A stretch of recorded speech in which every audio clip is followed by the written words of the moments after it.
Presiden Donald Trump berhasil mencegah serangan sepihak Israel terhadap fasilitas nuklir Iran yang dapat memicu perang besar di Timur Tengah. Meski Israel telah menyiapkan serangan besar pada Mei 2025, Trump memilih diplomasi untuk menarik Iran ke meja perundingan. Namun keputusan ini bukan hanya risiko dalam upaya memulihkan pengaruh Amerika di Timur Tengah. Dan apakah Trump dapat mengelola ketegangan yang meningkatkan antara negara-negara di kawasan Teluk? Inilah hot topic, topik terhangat terkait isu-isu di nasional dan internasional yang berdampak signifikan terhadap kita semua. Trump cegat Israel gempur Iran untuk memperkuat pengaruh politik bisnis di Timur Tengah. Timur Tengah tampaknya masih terhindar dari pertumpahan darah skala regional. Presiden Amerika Serikat Donald Trump mencegah apa yang disebut sebagai aksi sepihak Israel yang ingin menggempurkan target nuklir Iran. Kabar ini dituartakan The New York Times mengutip keterangan pejabat Gedung Putih yang tidak diungkapkan identitasnya. Media itu juga mengkonfirmasikan ke pihak lain yang mengetahui masalah tersebut. Trump dilaporkan memilih untuk menuntaskan strateginya menarik Iran ke meja perundingan. Menurut Times, Israel telah menyusun rencana untuk menyerang fasilitas nuklir Iran pada awal Mei 2025. Serangan itu dimaksudkan untuk menunda kemampuan Iran mengembangkan senjata nuklir selama 1 tahun atau lebih. Setelah mempertimbangkan kombinasi serangan udara dan serangan komando, negara Yahudi tersebut dilaporkan mengusulkan kampanye pengeboman ekstensif yang akan berlangsung lebih dari 1 minggu. Pejabat Israel berharap Amerika tidak hanya akan menyetujui operasi tersebut, tetapi juga secara aktif mendukungnya. Pembicaraan rencana itu diyakini dilakukan saat Perdana Menteri Israel Benjamin Netanyahu bertemu Donald Trump di Gedung Putih beberapa waktu lalu. Namun, Trump menolak rencana tersebut awal bulan ini setelah terjadi konsensus di Gedung Putih. Wakil Presiden J.D. Vance, Menteri Pertahanan PT Hexage, dan Direktur Intelijen Nasional Tulsi Gabbard termasuk di antara anggota elit pemerintahan Amerika yang dilaporkan menyuarakan kekhawatiran serangan tersebut akan memicu konflik yang lebih luas dengan Iran. Iran dan Israel saling serang pada bulan April dan Oktober tahun lalu, menandai eskalasi paling dramatis antara kedua musuh bebuyutan di kawasan itu. Trump membatalkan perjanjian yang didukung PBB tahun 2015 tentang program nuklir Iran selama masa jabatan pertamanya. Presiden Trump menuduh Teheran diam-diam melanggar kesepakatan itu dan memperlakukan kembali sanksi. Iran menanggapi dengan mencabut kepatuhannya sendiri terhadap kesepakatan itu dan mempercepat proses pengayaan uranium mereka. Bulan lalu Trump mengancam dan mengebom Iran jika mereka tidak membuat kesepakatan. Tapi Republik Islam itu bersumpah untuk tidak tunduk pada tekanan Washington meskipun retorikanya agresif dan provokatif. Amerika dan Iran pada akhirnya melangsungkan putaran pertama pembicaraan tidak langsung di Muscat, Oman pada akhir pekan lalu. Negosiasi berlangsung dalam suasana yang produktif, tenang dan positif menurut Menteri Luar Negeri Iran Abbas Araghchi. Pergerakan politik Donald Trump di Timur Tengah memang tampak sangat menarik diperhatikan sejak ia berkuasa.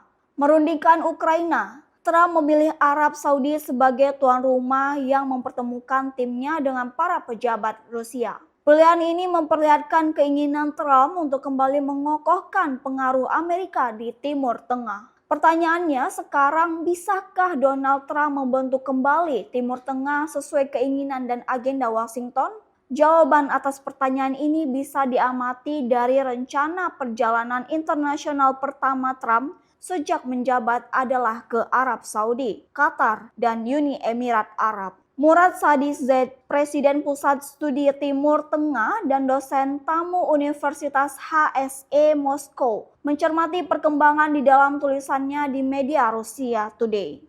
Di era Presiden Joe Biden, posisi politik Amerika di Timur Tengah tampak lebih terdegradasi ketimbang masa-masa sebelumnya. Sambutan Riyadh terhadap kunjungan Joe Biden terasa datar dibandingkan saat mereka menerima Presiden Rusia Vladimir Putin dan Presiden China Xi Jinping. Kini Trump memulai kembali upayanya memulihkan posisi dan kekuatan serta pengaruh Amerika di Timur Tengah. Kejutan pertama seperti sudah disinggungkan sebelumnya memilih Riyadh sebagai lokasi negosiasi pengakhiran perang Ukraina, baik dengan mitra Rusianya maupun dengan mitranya dari Kiev. Meskipun demikian, saat-saat ini Gedung Putih masih menahan diri dan tidak secara resmi mengungkapkan tujuan kunjungan Perdana Trump ke luar negeri yang diawali di Arab Saudi. Menurut media Axios, tujuan utama perjalanan itu adalah untuk memperkuat kemitraan dengan negara-negara Teluk Persia dan untuk membahas cara-cara menstabilkan situasi di Timur Tengah. Dilihat dari riwayat yang terdahulu, Arab Saudi juga merupakan tujuan kunjungan luar negeri pertama Trump selama masa jabatan pertamanya sebagai presiden pada tahun 2017. Pada saat itu pilihan Riyadh dipandang sebagai isyarat simbolis yang menggarisbawahi pentingnya kawasan tersebut secara strategis bagi Washington. Sumber yang dikutip oleh Axios menunjukkan perjalanan tersebut awalnya dijadwalkan pada tanggal 20 April 2025 tetapi ditunda hingga pertengahan Mei. Dilaporkan Saudi awalnya berharap untuk menjadi tuan rumah bagi pemimpin Amerika setelah gencatan senjata antara Rusia dan Ukraina ditetapkan dan ini akan memberikan bobot tambahan dalam konteks upaya perdamaian global bagi Arab Saudi. Tidak ada yang mengejutkan tentang fakta bahwa kunjungan luar negeri pertama Donald Trump pada masa jabatan keduanya kemudian akan dilakukan di Timur Tengah. Selain itu, Arab Saudi, Qatar, dan Uni Emirat Arab saat ini sedang membentuk semacam segitiga pengaruh politik dan ekonomi di kawasan Teluk Persia dan telah menjadi mitra utama bagi Washington di tengah landscape politik global yang terus berubah. Rute yang dipilih Trump tidak hanya mencerminkan prioritas diplomatik Amerika saat ini, tetapi juga perubahan yang lebih dalam posisi global terkait dengan kebijakan luar negeri Amerika.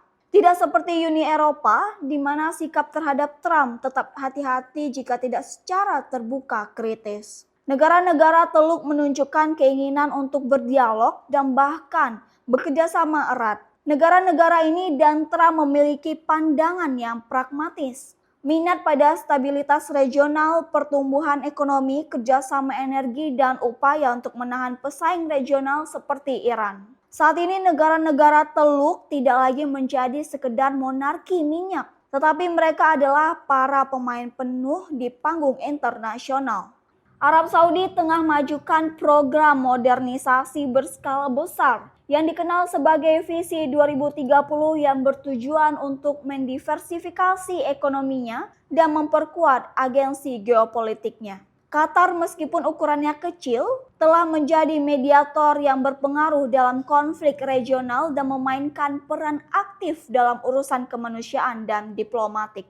Uni Emirat Arab pada bagiannya memposisikan dirinya sebagai pusat inovasi teknologi dan logistik yang bercita-cita menjadi Singapuranya Timur Tengah. Negara-negara ini telah lama melampaui kepentingan reguler mereka dan sekarang secara aktif membentuk agenda tidak hanya di Timur Tengah, tetapi juga di panggung global. Kontrasnya dengan Uni Eropa yang sangat mencolok, hubungan Amerika dengan blok tersebut saat ini sedang mengalami masa ketegangan. Washington frustasi dengan kurangnya sikap kebijakan luar negeri yang bersatu di Brussels. Krisis internal di negara-negara anggota utama Uni Eropa dan terbatasnya keinginan untuk terlibat dalam masalah praktis keamanan internasional masih terguncang oleh krisis energi dan migrasi. Eropa kini menghadapi tantangan dalam kohesi internal dan menurunnya daya saing ekonomi. Dengan latar belakang ini, signifikasinya dalam perencanaan strategis Amerika secara bertahap digantikan oleh mitra yang lebih dinamis dan kaya sumber daya. Dengan demikian, fokus Trump pada Timur Tengah bukan hanya kelanjutan logis dari jalannya menuju aliansi pragmatis dengan negara-negara yang secara politik nyaman dan signifikan, tetapi secara ekonomis juga merupakan sinyal pelayanan ulang terhadap pusat-pusat kekuatan tradisional di dunia. Sementara Eropa Barat saat ini menjadi zona ketidakpastian, negara-negara Teluk adalah pulau stabilitas, ambisi, dan peluang. Dan ini adalah aset yang ingin diubah oleh pemerintahan Trump menjadi dividen geopolitik. Salah satu faktor utama yang menentukan prioritas kebijakan luar negeri masa jabatan kedua Donald Trump adalah pragmatisme ekonomi yang nyata. Tim Trump pada dasarnya aliansi politisi dan tokoh bisnis yang banyak diantaranya adalah ke Gedung Putih dari dunia korporat, di mana efisiensi dan laba menjadi tolak ukur utama. Itulah sebabnya minat terhadap negara-negara Teluk didorong tidak hanya oleh pertimbangan geopolitik, tetapi juga oleh motivasi ekonomi yang mendalam. Seiring dengan perkembangan ini, ada hal yang cukup menarik yang juga patut dicermati, yaitu Trump membuka kembali rencana lamanya keluar dari Suriah. Washington memulai penarikan sebagian pasukannya dari pangkalan yang tetap di dekat ladang gas terbesar di Suriah, Konoko, di Provinsi Timur Deir ez-Zor. Surat kabar PAN Arab mengutip sumber di Pasukan Demokratik Suriah atau SDF yang pro-Kurdi mengatakan bahwa militer Amerika Serikat di pangkalan tersebut mulai ditarik pada awal April. Dua konvoi pasukan yang masing-masing terdiri dari 70 dan 200 unit kendaraan terlihat meninggalkan pangkalan tersebut dalam 10 hari terakhir dan menuju kota Erbil di Kurdistan. Seorang pejabat pertahanan Amerika Serikat mengatakan kepada media Sputnik, Pentagon secara teratur menyesuaikan pasukan militer sesuai dengan kebutuhan operasional. Secara normatif, pejabat itu mengatakan Pentagon secara rutin merelokasikan pasukan berdasarkan kebutuhan operasional dan kontingensi. Pergerakan ini menunjukkan sikap fleksibel postur pertahanan global Amerika dan kemampuan Amerika untuk mengerahkan pasukan di seluruh dunia dalam waktu singkat.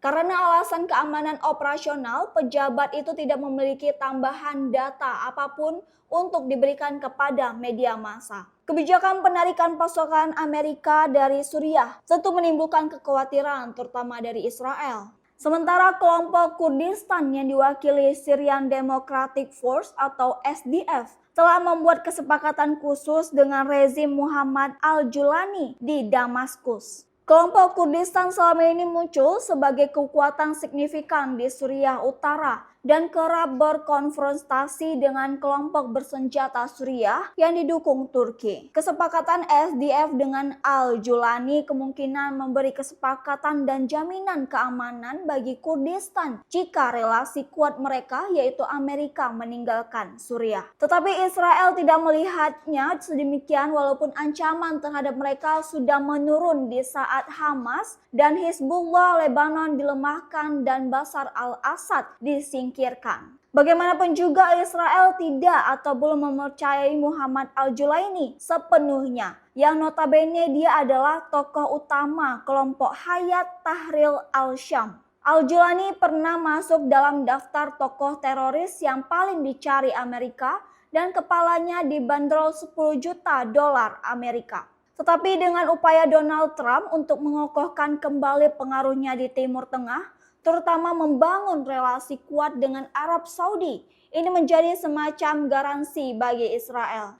Tribuners, Donald Trump telah berulang kali menyatakan dukungan kuatnya untuk Israel dan berusaha secara politik atau militer menghilangkan potensi ancaman eksistensial bagi negara itu. Langkahnya menekankan Iran guna menghentikan program senjata nuklirnya menjadi bagian dari upaya yang melindungi Israel.